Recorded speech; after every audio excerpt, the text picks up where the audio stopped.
Praise the Lord. जय मसीह की। मैं विश्वास करती हूँ और आशा रखती हूँ कि आप सब लोग बहुत अच्छे होंगे।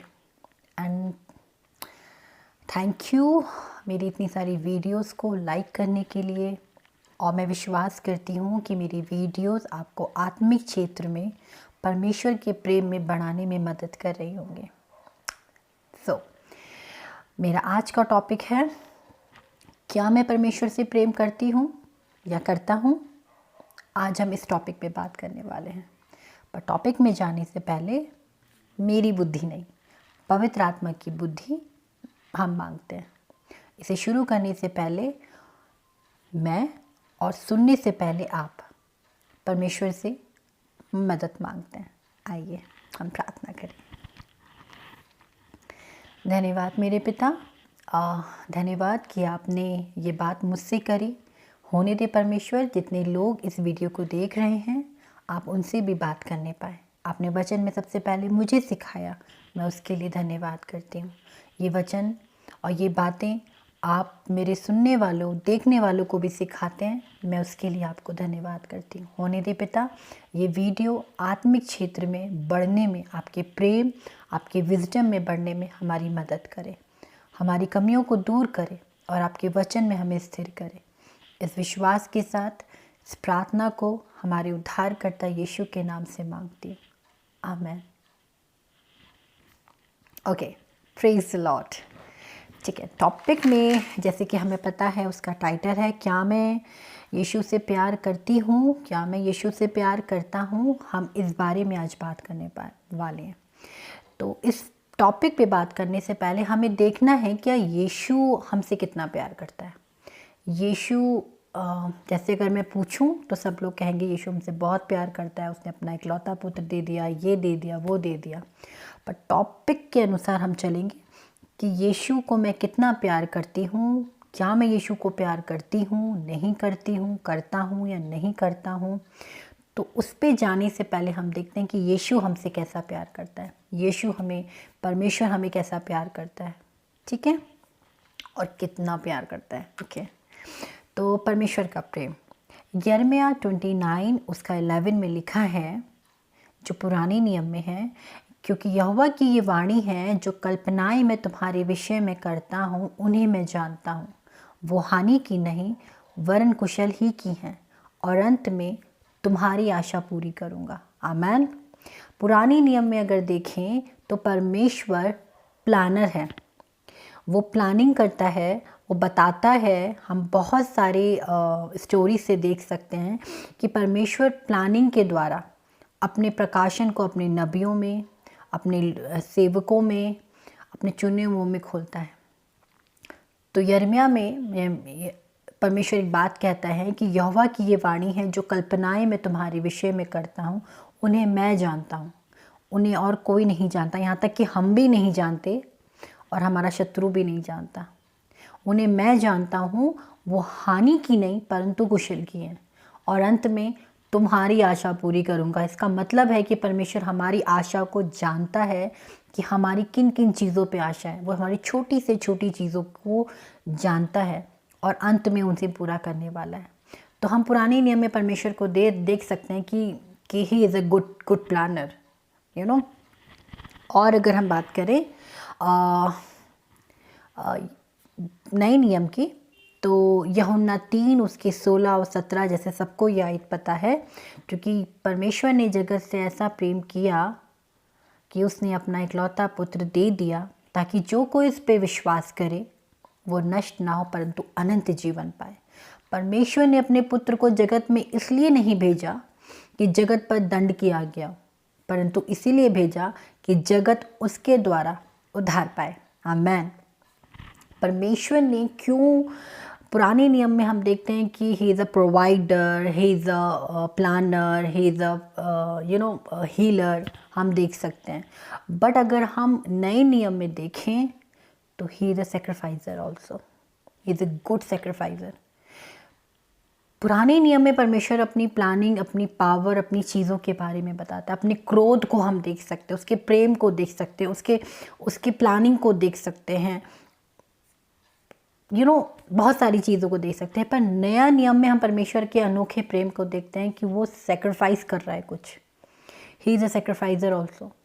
वो इतना प्यारा सेक्रीफाइजर है कि उसने अपना इकलौता पुत्र जो स्वर्ग में है, उसने उसको भी हमारे लिए नहीं रख छोड़ा, उसने वो भी हमारे लिए दे दिया।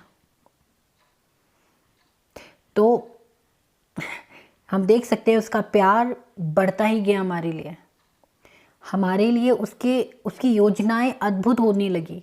जैसा उसने पहले नियम में बोला, यिर्मयाह की जो कल्पनाएं मैं तुम्हारे विषय में करता हूँ उन्हें मैं जानता हूँ, वो हानि की नहीं। हम नए नियम में उसे देख सकते हैं कि परमेश्वर ने जो प्लानिंग हमारे लिए करी, कि हमें हमेशा के लिए पाप से आज़ाद कर दिया, उसने हमेशा के लिए हमें व्यवस्था से आज़ाद कर दिया, उसने नर्क से आज़ाद कर दिया। वो एक गुड सेक्रीफाइजर है अपने बेटे के द्वारा। इस तरीके से उसने एक ऐसी योजना बनाई कि जो कोई यीशु पे विश्वास करेगा उसके ऊपर दंड की आज्ञा नहीं होगी, और वो जगत को दंड की आज्ञा देना भी नहीं चाहता। ये उसके दिल की इच्छा है, ये उसका दिल का स्वभाव है, वो उसका प्रेम है, जो हम नए नियम में उसके सैक्रिफाइस की तरह देख सकते हैं कि उसने अपना इकलौता पुत्र दे दिया। एनीवे, हम आगे देखते हैं।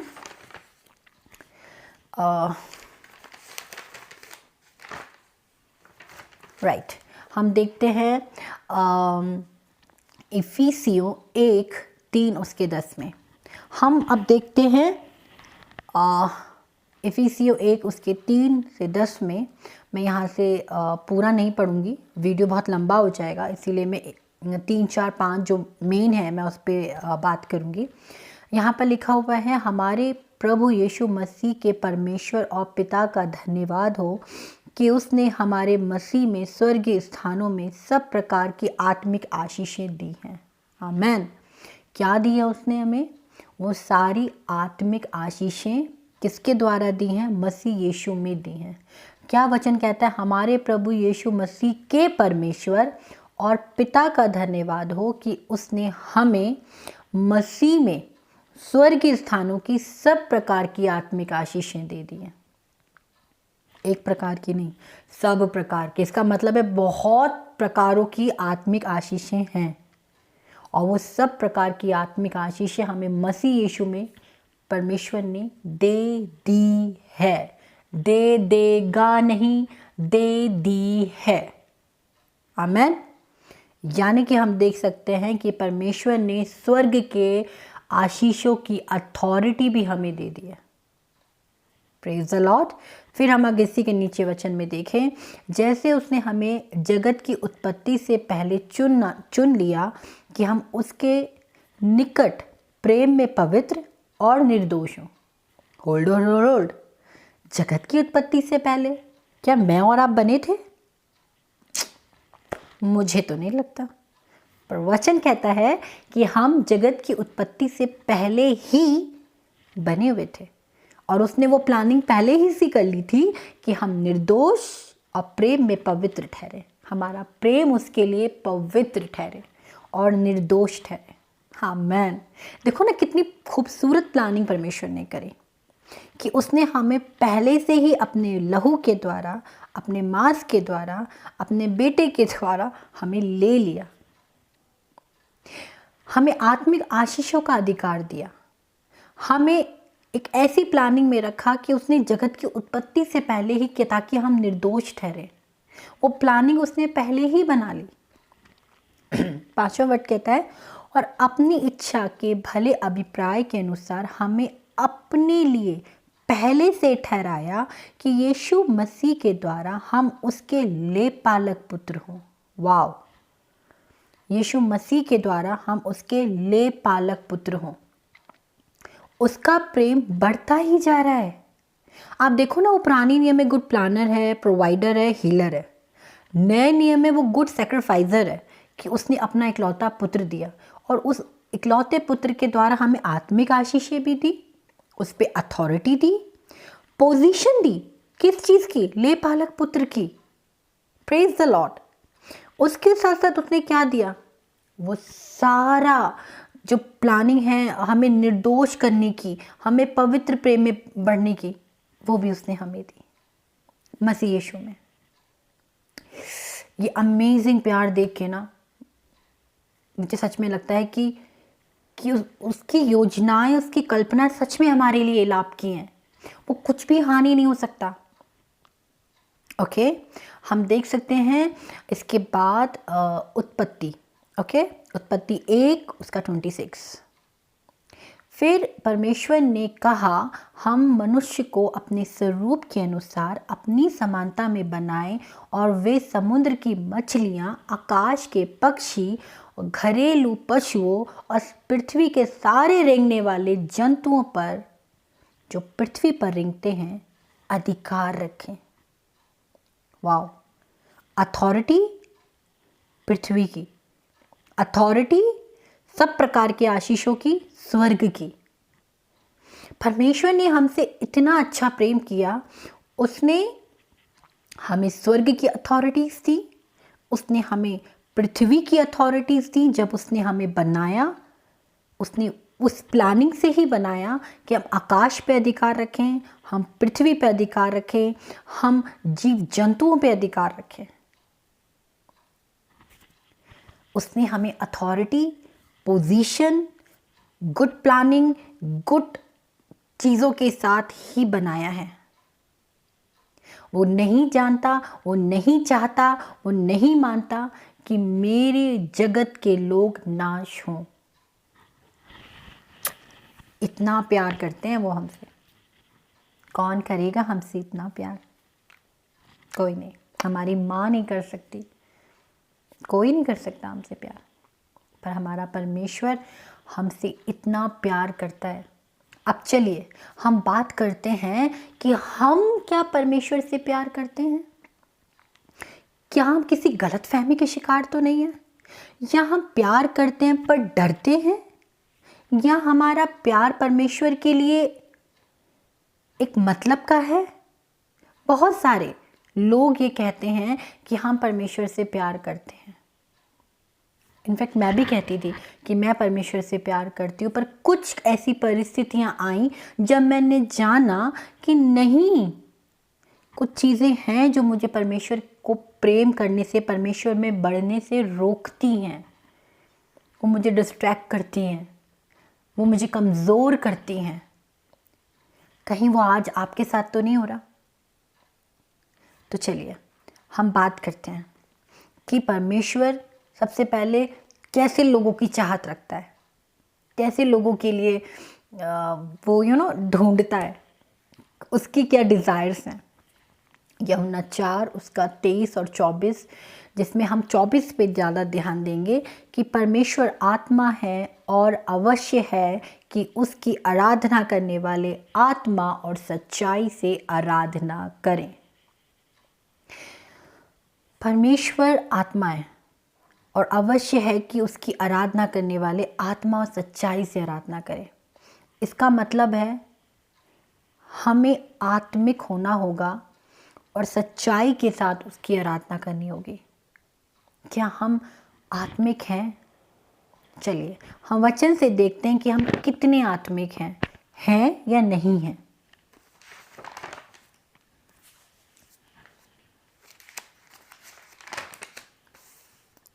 गलातियों 5 उसका 16 से 26 तक। गलातियों 5 वर्स 16 to 26। यहाँ पर ऐसा लिखा है,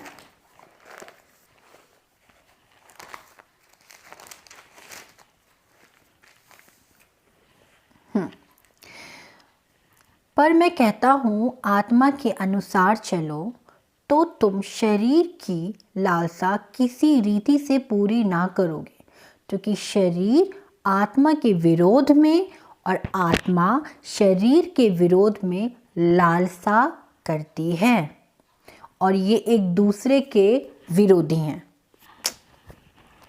देखो ना, हमें कहीं जाने की ज़रूरत नहीं है, हमारा शरीर ही हमारे आत्मा के विरोध में है।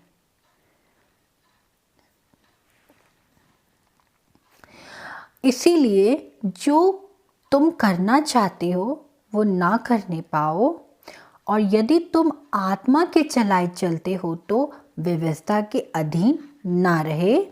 शरीर के काम तो प्रकट है। अब ध्यान से सुनिएगा कि जो लोग ये मानते हैं कि हम परमेश्वर को अपने शरीर के अनुसार प्रसन्न कर सकते हैं, वो इस बात पे ध्यान दें कि क्या उनके जीवन में ये शारीरिक काम तो नहीं।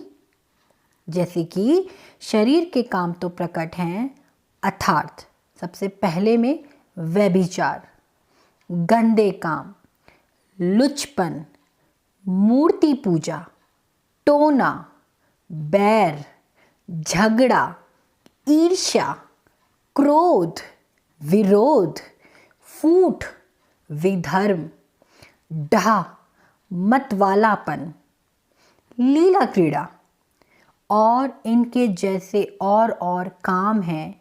इनके विषय में मैं तुमसे पहले से कह देता हूँ, जैसा पहले भी कह चुका हूँ, कि ऐसे ऐसे काम करने वाले परमेश्वर के राज्य के वारिस ना होंगे। ये हैं हमारे शरीर के काम। कई बार हम लोग आत्मा में होकर वचन को पढ़कर इसमें से कुछ कुछ चीज़ों में फंसे हुए हैं। मैं अगर अपने आप को बोलूँ, मैं भी फंसी हुई हूँ। मैं आपके सामने सच बोलूँगी। कुछ कुछ चीज़ें हम सोचते हैं हम व्यभिचार नहीं कर रहे तो हम क्रोध कर रहे हैं, हम ढा कर रहे हैं। नहीं नहीं नहीं, मैं मतवालापन तो नहीं कर रही, मैं शराब तो नहीं पी रही हूँ, मैं ऐसे काम तो गंदे काम नहीं कर रही हूँ। अच्छा, पर मैं ढा रख रही हूँ, मैं विरोध कर रही हूँ, मैं बैर रख रही हूँ। ये छोटे छोटे काम ना हमारे जीवन में अगर हम ध्यान से देखें तो ये हैं, और ये काम हमें आत्मा के विरोध में लेके जाते हैं।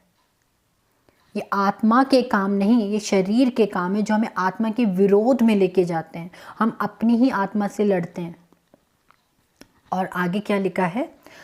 पर आत्मा के फल प्रेम, आनंद, शांति, धीरज, कृपा, भलाई, विश्वास, नम्रता और संयम हैं। ऐसे ऐसे कामों के विषय में, ऐसे ऐसे कामों के विरोध में कोई भी व्यवस्था नहीं। और जो मसीह यीशु के हैं, उन्होंने शरीर को उनकी लालसाओं के और अभिलाषाओं के समेत क्रूस पर चढ़ा लिया है। आमीन। इतना सुंदर लगता है ना, क्योंकि जब मैंने बपतिस्मा लिया, मैं बॉर्न अगेन हुई, तो मुझे सबसे पहले ये पता था कि मैं अपने शरीर के कामों पे अधिकार नहीं पा सकती हूँ। इसीलिए मुझे यीशु मसीह का बपतिस्मा लेना है, क्योंकि वही मुझे शरीर के अपोजिट, उसके विरोध में तैयार कर सकते हैं, इन लालसाओं के विरोध में तैयार कर सकते हैं। और मैं सच बताती हूँ, उसके बाद से परमेश्वर ने मुझे बहुत कुछ सिखाया है, बहुत कुछ में परमेश्वर ने मुझे बढ़ाया है। अब मैं आपसे पूछती हूँ कि क्या हमारे अंदर आत्मा के वो फल हैं? क्योंकि परमेश्वर कहता है किनको ढूंढ रहा है? जो आत्मा और सच्चाई के साथ परमेश्वर की आराधना करें। क्या हम आत्मिक हैं? अगर आत्मिक हैं तो हमारे अंदर आत्मा के फल और शरीर के फल दोनों एक साथ काम नहीं कर सकते। या तो आत्मा के फल काम करेंगे या फिर शरीर के फल काम करेंगे। और अगर हम आत्मा के फल के साथ बढ़ते हैं तो हमारी शरीर की लालसाओं के साथ लड़ाई पक्की है, उनके साथ हमारी लड़ाई पक्की है। पर अगर हम शरीर के अनुसार चलेंगे तो आत्मा के साथ हमारी लड़ाई पक्की है। समटाइम्स हम फेलियर हो जाते हैं। हम क्या करते हैं? शरीर के अनुसार चलते हैं, शरीर की कामनाओं को पूरा करते हैं, शरीर की अभिलाषाओं को पूरा करते हैं, और फिर हम अपने जीवन में फेलियर्स को देखते हैं। काम में उन्नति नहीं होती, हेल्थ अच्छा नहीं होता, मेंटल पीस नहीं होता, जीवन हमारा अंधकार की ओर, वर्स्ट की ओर, अशांति, बिटरनेस की ओर जा रहा होता है। और हम कहते हैं परमेश्वर आप कुछ कर क्यों नहीं रहे? परमेश्वर कहता है तुझे करना है, क्योंकि मैंने तो स्वर्ग का अधिकार और पृथ्वी का अधिकार तुझे दे दिया है, यहाँ तक कि अपना इकलौता पुत्र भी दे दिया है। अब तुझे करना है, तुझे चुनना है कि तू शरीर के अनुसार चल रहा है या तू आत्मा के अनुसार चल रहा है। क्योंकि आत्मा के फल जैसा हमें गलातियों 5 बताता है, और शरीर के फल जैसा हमें गलातियों 5 हमें बताता है, वो प्रकट है। अपने आप को इन वर्ड्स में ढूंढें कि आपके जीवन में कौन सी बात की कमी है और कौन सी बात में आपने ओवरकम कर लिया है, अधिकार पा लिया है। Praise the Lord. ठीक है, अब हम देखते हैं दूसरी तरीके से, राइट। उसके बाद हम देखते हैं रोमियो 12 उसका 2। इसमें लिखा है, इस संसार के सदृश ना बनो, परंतु तुम्हारे मन के नए हो जाने से तुम्हारा चाल चलन भी बदलता जाए, जिससे तुम परमेश्वर की भली, भावती और सिद्ध इच्छा अनुभव से मालूम करते रहो। आमीन। अब मैं देख रही थी कि परमेश्वर का वचन हमें बताता है कि भली और भावती इच्छा अनुभव से मालूम करो और संसार के सदस्य ना बनो। अगर हम देखें, संसार शरीर की अभिलाषाओं के पीछे भागता है, संसार उनको फुलफिल करता है, अपने पे डिपेंडेंट रहता है, अपनी एजुकेशन पे, अपनी क्वालिफिकेशन पे, अपनी बुद्धि पे, अपने इन्वेस्टिगेशंस पे, पर परमेश्वर क्या कह रहा है? संसार के सदृश ना बनो, बल्कि तुम्हारे मन के नए हो जाने से तुम्हारा चाल चलन भी बदलता जाए। क्या मतलब? यानी कि जो शारीरिक चाल चलन है वो आत्मा की चाल चलन में बदल जाएगा। जो बिटरनेस है वो प्रेम में बदल जाएगा। जो क्रोध है वो संयम में बदल जाएगा। जो ढा है वो नम्रता में बदल जाएगा। जो व्यभिचार है वो पवित्रताई में बदल जाएगा, राइट। जो मतवालापन है वो परमेश्वर के प्रेम में बदल जाएगा। Praise the Lord. हम देखते हैं जब हम प्रभु के वचन में बढ़ते हैं, हमारा चाल चलन, हमारा पहनावा, हमारा उठना, हमारा बैठना, हमारा लोगों को देखना, हमारा नज़रिया बदल जाता है। और उसे हम एक्सपीरियंस से मालूम कर सकते हैं, क्योंकि हम पहले कैसे थे और हम आज कैसे हैं। पहले भी परिस्थितियाँ आती थी तो हम डर जाते थे, पर आज परिस्थितियाँ आती हैं तो हम उसमें आनंद करते हैं, क्योंकि हम जानते हैं कि प्रभु एक टेस्टमनी के लिए हमें खड़ा कर रहा है। प्रभु हमारे साथ है। ये अनुभव से होता है, ये एक्सपीरियंस होता है हमें। Praise the Lord. अब हम देखते हैं कि परमेश्वर ने एक दूसरा तरीका बताया है परमेश्वर के आराधकों के लिए, परमेश्वर के प्रेमियों के लिए। वो है जल और पवित्र आत्मा का बपतिस्मा के द्वारा। मैंने देखा है कि बहुत सारे लोग जल और आत्मा का बपतिस्मा के बारे में ज़्यादा बात करना नहीं चाहते, या फिर कुछ लोगों को पता ही नहीं होता है, या कुछ लोगों को पता होता है पर वो उसकी गहराई में जाना नहीं चाहते, क्योंकि उनको पता होता है कि हमें ये सब चीज़ छोड़नी पड़ेगी। तो चलिए पहले हम देखते हैं जल और आत्मा का इम्पोर्टेंट क्या है। ठीक है, तो मत्ती 3 उसके 13 और 17 में यीशु ने जल से बपतिस्मा लिया यूहन्ना बपतिस्मा के द्वारा। और वहाँ पर यूहन्ना बपतिस्मा देने वाला कहता है कि हे पिता, मैं तो ये बपतिस्मा पानी से इसीलिए देता आया हूँ ताकि उस इंसान को प्रकट कर सकूँ जो पवित्र आत्मा से बपतिस्मा देगा। और वो उस यहाँ पर बोलता है कि ये वही स्थान, ये वही व्यक्ति है जिसके ऊपर तू पवित्र आत्मा को उतरते देखे, वही पवित्र आत्मा से बपतिस्मा देगा। यूहन्ना 1 उसके 31 में लिखा है, 33 में, कि वही पवित्र आत्मा में बपतिस्मा देने वाला है। मत्ती 3 उसके 13 और 17 में यूहन्ना बपतिस्मा देने वाला यीशु से कहता है कि मुझे तेरे हाथों से बपतिस्मा लेने की ज़रूरत है।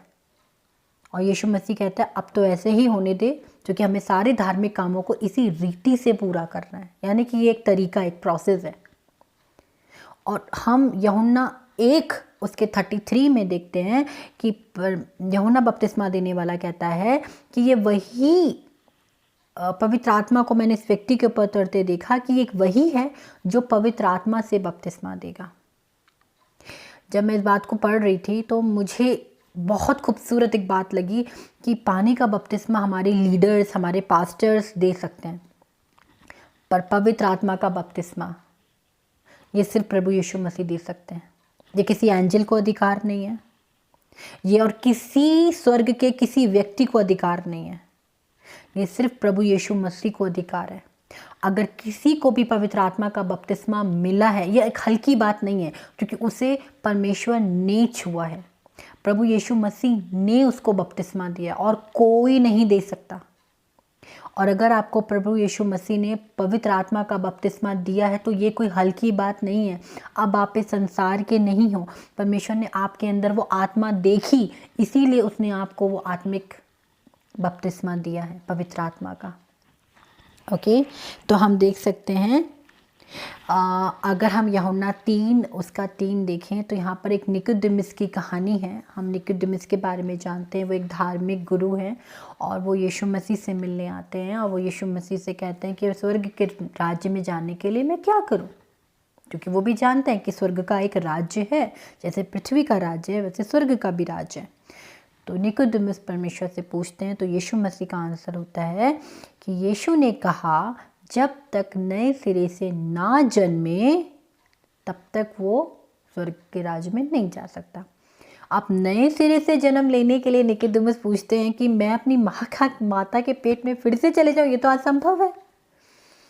तो यीशु मसीह उसे बताते हैं फिर से एक तरीका, जल और आत्मा से ना जन्मे। हम यूहन्ना 3 उसके 5 में देख सकते हैं कि यीशु मसीह कहते हैं जब तक कोई नए सिरे से जल और आत्मा। यीशु मसीह ने अपना कार्य कैसे स्टार्ट किया? जल का बपतिस्मा यूहन्ना के द्वारा और आत्मा का बपतिस्मा परमेश्वर ने कबूतर की नाई, कबूतर के समान उनको क्या दिया? उनके ऊपर अभिषेक किया। उसके बाद उन्होंने अपनी जिसे कहते हैं जर्नी को स्टार्ट किया। आज वही चीज़ हमें भी करनी है। हमें पवित्र आत्मा, हमें जल का और पवित्र आत्मा का बपतिस्मा लेना है। ठीक है, तो ये था जिन लोगों ने अभी तक जल का बपतिस्मा नहीं लिया है और वो कहते हैं कि I love you so much God. तो अगर आप परमेश्वर से प्रेम करते हैं तो आपको बपतिस्मा लेना चाहिए, उसके नाम को पहनना चाहिए। और जिनको बपतिस्मा मिल गया है उनके लिए, अगर पवित्र आत्मा का मिल गया है बहुत अच्छी बात है, क्योंकि खुद साक्षात आपको यीशु मसीह ने चुना है, उन्होंने आपको बपतिस्मा दिया है। और जिन्होंने जल का बपतिस्मा ले लिया है तो उनके लिए भी बहुत अच्छी बात है, क्योंकि अब यीशु आपके साथ हैं, यीशु ही आपकी लाइफ को चला रहे हैं। पर मैंने बीते दिनों में कुछ ऐसे लोगों से मिली हूँ, कुछ ऐसी बातें सुनी हैं, एक्सपीरियंस किया है कि या तो कुछ लोग यीशु मसीह के साथ संबंध है, बहुत गहरा संबंध है, बाइबल पढ़ते हैं, चर्च जाते हैं, पर बपतिस्मा नहीं लेते हैं। वो सारी आशीषें यीशु से चाहते हैं और यीशु देता भी है, क्योंकि यीशु के नाम में वो आशीषें हैं, वो हमें मिलेंगी भी, चाहे आप बपतिस्मा लें चाहे आप बपतिस्मा ना लें। आपको आशीषें तो प्रभु यीशु मसीह ने जगत में दी हैं, आपको उसके नाम से मिलेंगी, पर वो लोग बपतिस्मा नहीं लेना चाहते। ये तो ऐसी बात हुई ना कि एक लड़का एक लड़की के साथ मिलता है, जुलता है, उसके खर्चे उठाता है, उसे घुमाता है, फिर आता है, उसका केयर करता है, सब कुछ करता है, उसकी सारी जिम्मेदारियां उठाते हैं। और उसके बाद अगर लड़का अपनी दुल्हन से या अपनी पत्नी से बोले, सॉरी पत्नी नहीं, अपनी गर्लफ्रेंड से बोले कि चलो ना शादी कर लेते हैं, और लड़की बोले शादी नहीं ना, अभी शादी नहीं, तो वो पूछेगा क्यों? मेरे रिश्तेदारों को पता है, तुम्हारे रिश्तेदारों को पता है, तुम्हारे घर में पता है, मेरे घर में पता है, तो हम शादी क्यों नहीं कर सकते? मैं तुम्हारी सारी जिम्मेदारियां उठा रहा हूँ, मैं तुम्हारा इतना ख्याल रख रहा हूँ, तो हम शादी क्यों नहीं कर सकते हैं? तो लड़की जिम्मेदारी नहीं लेना चाहती, वो उसके साथ बढ़ना नहीं चाहती है, उसके सरनेम के साथ वो बढ़ना नहीं चाहती, उसके पहचान के साथ वो उसे आशीषें तो लेना चाहती है, वो उससे वो सारी केयर, सारे इमोशन, सारी अटेंशन लेना चाहती है, उस पर सारा अधिकार रखना चाहती है, लाइक अ वाइफ, बट उसकी जिम्मेदारी नहीं लेना चाहती।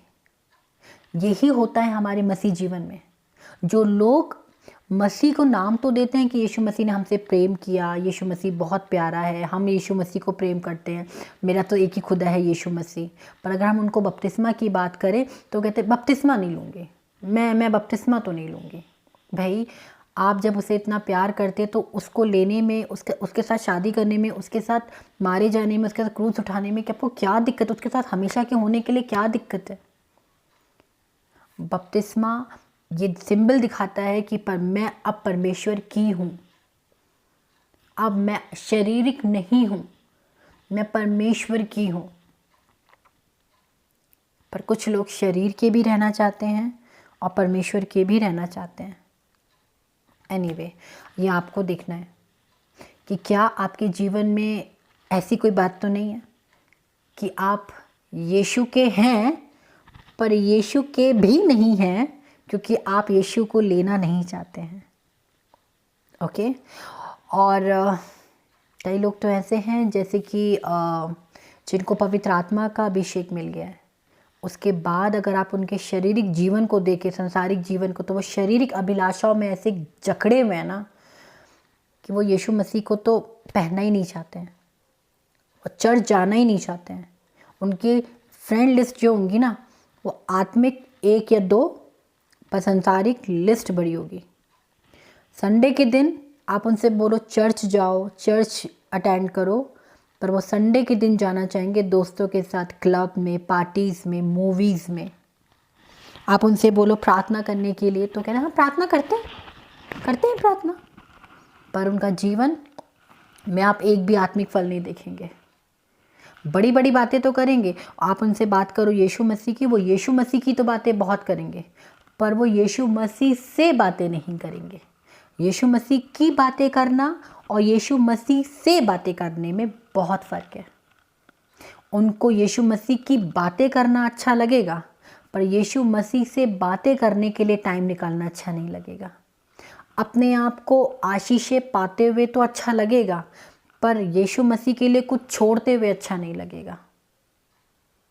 पवित्र आत्मा अगर आपको मिला है, जल का बपतिस्मा आपको मिला है, तो इसे आप छोटी बात ना जानें, क्योंकि ये परमेश्वर की ओर से एक पवित्र रिश्ता है, पवित्र संबंध है जो परमेश्वर ने अपने साथ हमारा मनुष्य का जोड़ा है। यीशु मसीह ने एक ही संबंध है, एक ही रिश्ता है जो हमें प्रभु यीशु मसीह में जुड़ा है परमेश्वर से। आप समझ रहे हैं, यीशु मसीह और परमेश्वर एक हैं।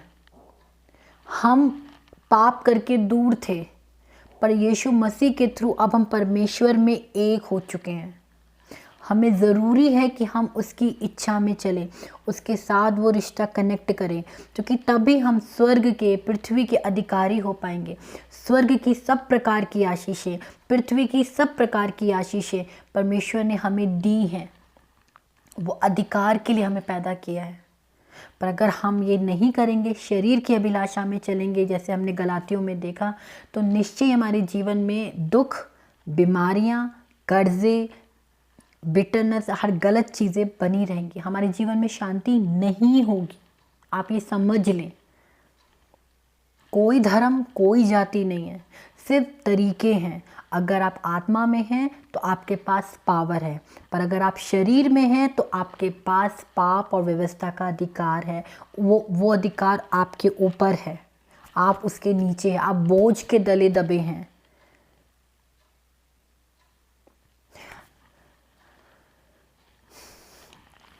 एक लड़का और एक लड़की जब प्यार करते हैं तो अपने रिश्ते को नाम देते हैं शादी का। परमेश्वर ने हमसे प्यार किया, उसने नाम दिया विश्वास का, कि जो कोई यीशु मसीह पे विश्वास करेगा वो एक नई सृष्टि है और स्वर्ग और पृथ्वी का सारा अधिकार है। अगर हम इस अधिकार को लेना चाहते हैं तो हमें इस रिश्ते को एक्सेप्ट करना होगा। चॉइस हमें दी गई है, हमें रॉबर्ट की तरह नहीं दिया गया कि नहीं चुनना ही चुनना है। परमेश्वर ने आज भी हमें अधिकार दिया है हमें चुनने का, कि हम किसे चुनते हैं। मैं जब इस वचन को पढ़ रही थी तो परमेश्वर ने मुझसे एक ही बात बोली, तू संसार को देखती है या मेरे को देखती है? मैंने कहा प्रभु मैं आपको देखती हूँ, क्योंकि संसार को देखते हुए इतनी उम्र, उतने साल हो चुके हैं। आप जैसा कोई नहीं है। तो परमेश्वर ने कहा आई नो, मेरे जैसा कोई हो भी नहीं सकता, क्योंकि मैं अद्भुत युक्ति करने वाला हूँ। मैं गुड प्लानर हूँ, मैं गुड गिवर हूँ, सेक्रीफाइजर हूँ। मैंने एक गुड पोजीशन तुम्हें दी है, मैंने तुम्हें एक अथॉरिटी दी है, स्वर्ग और पृथ्वी की अथॉरिटी दी है। मैंने तुम्हें बनाया इसीलिए था, अपने स्वरूप, अपनी समानता में। उसके बाद तुम पाप में चले गए, मैंने एक सेक्रीफाइस किया अपने इकलौते पुत्र की, उसके हाथों में सब कुछ दे दिया, स्वर्ग का अधिकार, पृथ्वी का अधिकार, कि अब जो कोई इस पे विश्वास करेगा वो सारा अधिकार उसके बच्चों को मिल जाएगा, उसके विश्वास मानने वालों को मिल जाएगा। पर देखना यह है कि तुम मुझसे कितना प्यार करते हो। तुम इस शरीर से प्यार करते हो या मेरी दी हुई आत्मा से प्यार करते हो। तो क्या मैं यीशु मसीह से प्यार करती हूँ? क्या मैं यीशु मसीह से प्यार करता हूँ? ये हमें सोचना है। क्या मैं उसके पास एक मतलब के लिए आया हूँ? क्या मैं उसके पास सिर्फ आशीषों को पाने आया हूँ? मुझे उससे कोई रिश्ता नहीं रखना। क्या मैं उसकी आत्मा को शोकित कर रहा हूँ कि मुझे पवित्र आत्मा का अभिषेक मिला, जल का अभिषेक मिला, उसके बाद मैं बार में जा रहा हूँ, गंदी वीडियोस देख रहा हूँ, गाली बक रहा हूँ? क्योंकि अब तो मैंने यीशु को पहन लिया ना। मैंने अगर बपतिस्मा ले लिया तो मेरे मेरे मेरे मेरे ऊपर किसका है? मेरे ऊपर अधिकार, मेरे ऊपर कवरिंग तो अब यीशु की आ गई। क्या मैं यीशु की देह, यीशु को शराब पिला रही हूँ? क्या मैं अपनी इस आँखों से यीशु को पॉर्न वीडियोस दिखा रही हूँ? क्या मैं यीशु को शोकित कर रही हूँ? कैसे हो सकता है कि एक पति अपनी पत्नी से प्यार करे और पत्नी कहे कि मैं पति से प्यार करती हूँ, उसके नाम को ले, और उसके बाद एक अलग आदमी के साथ संबंध बनाए? क्योंकि वो पत्नी ही नहीं जा रही उस आदमी के पास, उस पति का सरनेम, उस पति की पहचान, उस घर की इज्जत भी उस आदमी के पास जा रही है। सेम एज इट इज़, अगर एक पति अपनी पत्नी से बोले मैं तुझसे प्यार करता हूँ, और उसके बाद किसी और औरत के पास जाए और उसके साथ संबंध रखे, तो वो पति अपनी इज्जत को, अपने रिश्ते को, उस पत्नी की गुरूर को, घमंड को, उसकी सबको खराब कर रहा है। सेम एज इट इज़, अगर आपने यीशु मसीह को पहन लिया है, पवित्र आत्मा का बपतिस्मा पा लिया है, जल का बपतिस्मा पा लिया, उसके बाद अगर आप ये गलत काम करते हैं तो आप यीशु के नाम को शोकित कर रहे हैं, आप यीशु को बदनाम कर रहे हैं, आप यीशु के साथ गलत कर रहे हैं। क्योंकि अब आपका सरनेम बदल चुका है, आपकी पहचान बदल चुकी है, आपका शरीर बदल चुका है, आपकी सारी जीवन लिपियाँ बदल चुकी हैं। स्वर्ग में वो चैप्टर क्लोज हो चुका है, पुराना नया चैप्टर खुल चुका है। अब आप यीशु की पुस्तिका में हो, उसके हाथों में हो। एक इंस्टाग्राम में स्टोरी देख रही थी मैं, एक कहानी, एक बंदा ट्रेन में ट्रैवल कर रहा है और वहाँ कुछ लोग ताश के पत्ते खेल रहे हैं, और वो बंदा उसके दोस्त कहते हैं कि आजा आजा तू भी ज्वाइन कर। कह रहा यार कब मैं कर पाता, काश मेरे पास हाथ नहीं है। तो लोग हंसने लगे उस पर, अरे आपके पास तो हाथ हैं, तो आप क्यों ऐसा बोल रहे हैं कि आपके पास हाथ नहीं है? तो वो कहता है अरे मैं आपको दिख रहे हैं मेरे पास हाथ है पर मेरे पास हाथ नहीं। तो वो और हंसने लगे कि तुम पागल हो गए हो क्या, तुमने चढ़ा रखी है क्या? तो कहता है कि हाँ, जो हाथ आप देख रहे हैं वो मेरे नहीं हैं। अब ये हाथ यीशु मसीह की महिमा के लिए उठते हैं, किसी पत्ते के लिए नहीं, किसी दारू के लिए नहीं, किसी को मारने के लिए नहीं, किसी को दोष लगाने के लिए नहीं, परंतु आशीष देने के लिए और महिमा देने के लिए। अब ये ज़ुबान किसी को गाली देने के लिए नहीं उठती, परंतु महिमा करने के लिए उठती है। अब ये आंखें किसी को गंदा देखने के लिए नहीं, परंतु परमेश्वर की खूबसूरत सृष्टि को देखने के लिए, उसके अद्भुत कामों के लिए उठती है। आज मेरा भी सवाल आपके साथ है, आपकी आंखें, आपके होठ, आपकी सोच, आपका हृदय किसी को कैसे देखता है? परमेश्वर को कैसे देखता है? परमेश्वर की सृष्टि को कैसे देखता है? परमेश्वर के प्रेम को कैसे देखता है? अगर हम आज भी अपनी आँखों से, अपने हाथों से, अपने होठों से गलत चीज़ें करते हैं, देखते हैं, मसीह को पहनने के बाद भी, तो हम मसीह को शोकित कर रहे हैं। बस अपने प्रेम को आप पहचाने कि हम कितना प्रभु से प्रेम करते हैं। प्रभु आपको हिम्मत देगा। अगर हम कमज़ोर हैं, पवित्र आत्मा से मदद मांगिए, पवित्र आत्मा आपकी मदद करेगी, वो आपको नया बनाएगी। आपके मन के बदल जाने से आपका चाल चलन भी बदल जाएगा। आप परमेश्वर से विनती करें, प्रार्थना करें, यीशु से मांगे कि प्रभु मुझे आत्मा के फल दो, परमेश्वर मेरे शरीर की लालसाओं को दूर करो। मैं आपके साथ रिश्ता रखना चाहती हूँ, मैं आपसे बात करना चाहती हूँ, मैं आपको और जानना चाहती हूँ क्योंकि मैं आपकी हूँ। और तीसरा तरीका, परमेश्वर ने कहा मेरी याद में तुम होली कम्युनियन लिया करो, प्रभु भोज। जब हम बपतिस्मा लेते हैं तो हम ये याद करते हैं कि प्रभु यीशु मसीह आने वाला है, प्रभु यीशु मसीह हमारे साथ है। हम देख सकते हैं, अगर 26 का देखें तो उसमें प्रभु भोज के बारे में दिया गया है। प्रभु का वचन कहता है कि मैंने अपना कटोरा, वो कटोरा और रोटी को तोड़ता है, कहता है कि मेरी देह तुम्हारे लिए तोड़ी गई और मेरा लहू तुम्हारे लिए बहाया गया और मेरी याद में यही करना। क्यों? क्योंकि वो बार बार याद दिलाता है अपने प्रेम को कि देखो मैं तुमसे कितना प्रेम करता हूँ, कि मेरे परमेश्वर ने तो अपना इकलौता पुत्र भेजा और मैं यहाँ आ गया और मैंने अपना शरीर और अपना लहू भी तुम्हारे लिए दे दिया, तुम्हारे लिए बहा दिया, तुम्हें खरीद लिया है। और मेरी याद में ये करना।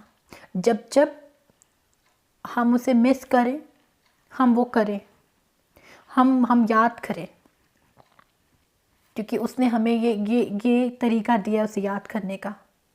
जैसे कि अगर मैं बात करूं कि जब हम किसी को मिस करते हैं, हम क्या करते हैं? उसके मैसेज, उसके कॉल या उसकी बातें हम याद करते हैं। यीशु मसीह ने कहा मेरी याद में ये किया करो। तो क्या हम ये सब चीज़ें कर रहे हैं? पर हम कर तो नहीं रहे हैं, पर हम कह रहे हैं हम यीशु मसीह से बहुत प्यार करते हैं। मैं यीशु मसीह से बहुत प्यार करती हूँ, मैं बहुत प्यार करता हूँ, पर हम ये सब चीज़ों को ऑनर नहीं करते, इनकी वैल्यू नहीं जानते। तो हम धोखा दे रहे हैं अपने आप को, हम झूठ बोल रहे हैं अपने आप को। क्योंकि जब परमेश्वर का न्याय का दिन आएगा तो परमेश्वर कहेगा कहाँ किया तुमने मुझसे प्यार, कब किया तुमने प्यार? क्योंकि मैंने तो कहा मैं आत्मा और सच्चाई से चलने वाले आराधकों को ढूंढ रहा हूँ। तुम्हारे अंदर आत्मा के फल नहीं है, तुम्हारे अंदर मेरी याद को लेके प्रभु भोज नहीं है, तुम्हारे अंदर मेरी साथ रिश्ता जोड़ने वाला बपतिस्मा नहीं है। तुमने कौन से तरीके से मुझसे प्यार किया? अगर आत्मा में बनना है तो पवित्र आत्मा से मदद मांगे। वो 3 तरीके हैं। अगर आप बात करें, सबसे पहला तरीका आप प्रार्थना करें, ज़्यादा से ज़्यादा आप प्रार्थना करें। दूसरा तरीका, आप जो कि परमेश्वर ने प्रार्थना करने का भी तरीका बताया कि तू अपनी कोठरी में जा, द्वार बंद कर और जो कुछ तू अपने पिता से मांगना चाहता है उसे गुप्त में मांग, लोगों को पता भी ना चले। पर जब हम प्रार्थना करते हैं तो हल्ला करके प्रार्थना करते हैं, हम शोर मचा के प्रार्थना करते हैं, वो नहीं सुनी जाएगी, क्योंकि परमेश्वर ने प्रार्थना करने का भी तरीका बताया है। अगर हम बात करें, अगर आत्मा में बनना है तो सबसे पहले प्रार्थना करें। दूसरा तरीका है उपवास करें। उपवास में भी परमेश्वर क्या बात करता है कि तू अपने सिर पे तेल मल और अपने चेहरे को ऐसे चमका कि कोई तुझे उपवासी ना जाने। आप समझ रहे? सीक्रेट प्रार्थना कर। कैसे कर? सीक्रेट प्लेस में जा, उपवास कर, तो कोई ना जाने कि तूने उपवास किया है, कोई भी नहीं। पर हम तो हल्ला कर करके उपवास करते हैं। मैंने 40 दिन का उपवास किया, मैं शुक्रवार का उपवास करती हूँ, मैं तो 1 हफ्ते का उपवास कर रही हूँ। परमेश्वर क्लोज, किसी कोई ना जाने, मैं और तू, सिर्फ सीक्रेट। फिर वो कहता है दान कर। दान हमें नम्र बनाता है। जब हम दान करते हैं तो भी परमेश्वर कह रहे तेरे दाएं से बाएं हाथ को ना पता लगे, वो भी इतना सीक्रेट कर, वो तो और सीक्रेट कर कि तेरे दाएं और बाएं को ना पता लगे। पर हम तो हल्ला मचाते हैं, हमने तो इतना दान दिया, हमने इतना चढ़ावा चढ़ाया, हमने ये दे दिया, वो दे दिया। ये हमें शारीरिक बनाता है, आत्मिक नहीं। तो आत्मिक बनने के लिए भी परमेश्वर ने हमें बताया है 3 तरीके, प्रार्थना, उपवास और दान। परमेश्वर ने बताया है आत्मा के 9 फल। परमेश्वर ने बताई हैं शरीर की लालसाएं। परमेश्वर ने बताया शरीर आत्मा के विरोध में काम करता है। इन सभी बातों को हम देख सकते हैं। परमेश्वर ने बताया निकोदेमुस को बपतिस्मा के बारे में, इम्पॉर्टेंट ऑफ जल और पवित्र आत्मा का बपतिस्मा के बारे में। परमेश्वर ने बताया प्रभु भोज के बारे में। अगर ये सारी बातें हमारे जीवन में हैं तो मैं आपको कॉन्ग्रेचुलेशन करना चाहती हूँ कि हम ज़रूर परमेश्वर के राज्य में मिलेंगे। पर यदि ये चीज़ें हमारे जीवन में अभी भी हिल डुल रही हैं तो पवित्र आत्मा से मदद मांगे कि पवित्र आत्मा आपको लीड एंड गाइड करे और वो आपको आत्मिक बनने में मदद करे, ताकि हम परमेश्वर की उस खोज के वारिस हो जाए। जिन जिन लोगों को वो खोज रहा है उसमें से मैं भी और आप भी एक हो। हम ये कह सके कि हमें पवित्र आत्मा ने चुन लिया, छांट लिया। हम अलग हैं, हम संसार के सदृश्य नहीं हैं। हमारा चाल चलन बदल रहा है, हम परमेश्वर में सिद्ध होते जा रहे हैं। कोई फ़र्क नहीं पड़ता लोग आपके बारे में क्या सोचते हैं। लोग आपको पास्ट से देखते हैं या आपको प्रेजेंट से देखते हैं या फ्यूचर में देखते हैं या अपनी सोच में देखते हैं, कोई फ़र्क नहीं पड़ता। फ़र्क पड़ता है कि परमेश्वर हमें कैसे देखता है और हम परमेश्वर को कैसे देखते हैं। बहुत सारे लोग आपको ना अपनी सोच से देखेंगे, पर बाइबल दी इसलिए गई है ताकि हम बाइबल की वचनों से देखें, बाइबल से देखें, परमेश्वर की निगाह से देखें।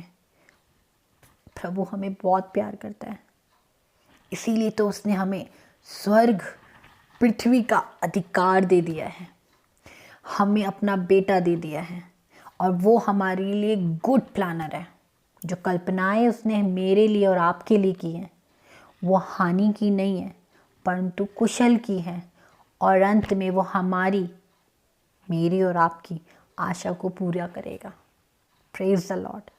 प्रभु की प्लानिंग फेल नहीं हो सकती है, चाहे कोई कुछ भी कर ले। अंत में होगा वही जो प्रभु यीशु मसीह चाहेंगे, वो परमेश्वर चाहेगा। उसके हाथों से हमें कोई नहीं छीन सकता। Praise the Lord. मैं आशा करती हूँ कि आपको ये वीडियो बहुत हेल्प करेगा। आप अपने आप को जानेंगे, जांचेंगे, जहाँ कमज़ोर होंगे परमेश्वर से बल मांगेंगे, प्रभु आपको मदद करेगा। क्योंकि बीते दिनों में उन्होंने मुझे भी मदद किया, तभी मैं आपके साथ ये वीडियो शेयर कर पा रही हूँ, इन बातों को रख पा रही हूँ। क्योंकि परमेश्वर ने मुझे सिखाया, मुझे बताया और आज भी मैं सीख रही हूँ। इन वचनों के द्वारा मैं बदल रही हूँ। प्रभु मुझसे बात कर रहे हैं, मुझे बता रहे हैं और मैं आशा करती हूँ कि आप तक भी परमेश्वर का प्रेम पहुँचा होगा। वो सारी बातें आपने समझी होंगी और आप इम्पॉर्टेंट जानेंगे बपतिस्मा की, क्यों, होली कम्युनियन की, आत्मा और सच्चाई में कैसे चलना है, परमेश्वर को प्रेम करना सिर्फ बोलना ही नहीं, एक्शंस में भी दिखाना है, कार्यों में भी दिखाना है, जैसे प्रभु ने हमें दिखाया है। और अगर हम ऐसा करते हैं तो हमने स्टार्टिंग में देखा कि परमेश्वर ने अधिकार के साथ हमें पैदा किया है, हमें स्वर्ग का अधिकार दिया है, पृथ्वी का अधिकार दिया है और यहाँ तक कि हमें लेपालक पुत्र भी कह दिया है, दे दिया है वो अधिकार भी, वो पोजीशन भी दे दी है। तो ये सब मिलेगा कैसे? जब हम परमेश्वर के साथ अपने रिश्ते को गहरा करेंगे, हम उसमें बढ़ेंगे। हम शरीर के अनुसार नहीं पर आत्मा के अनुसार, झूठ के साथ नहीं, सच्चाई के साथ, फलों के साथ। Praise the Lord. मैं आशा करती हूँ ये वीडियो सबको मदद करेगा और जिनको ज़रूरत है परमेश्वर ये वीडियो वहाँ तक ज़रूर पहुँचाएगा। तो अगर आपको लगता है किसी भी व्यक्ति को इस वीडियो की ज़रूरत है, अगर आपके कांटेक्ट में, तो प्लीज़ उन्हें उनके साथ ज़रूर शेयर करें ताकि वो जाने। Praise the Lord. जय मसीह की।